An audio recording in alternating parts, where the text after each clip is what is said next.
Bugün Dubai'nin resmi bilgilerine göre iki tane seafront ve beachfront bölgedeki gayrimenkul değerlenmelerini ele alacağız. Dubai Island ve Palm Jumeirah'ı bugün kıyaslayacağım. Dubai Island'da şu an devam eden 93 yeni proje yer alıyor. Buranın yıllık gayrimenkul değerlenmesi şu an %17 seviyesinde. Çünkü hala gelişmekte olan, gelişimini tam olarak tamamlamamış bir bölge. Palm Jumeirah'a gelecek olursak devam eden 19 yeni proje var.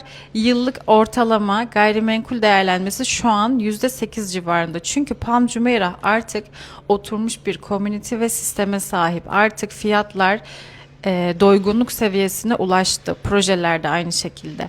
Fakat Dubai Island hala gelişmekte olan bir bölge olduğu için yatırım yapmak için seafront ve beachfront'ta gayrimenkul değerlenmesi sizin de gördüğünüz gibi yıllık %17 civarlarında.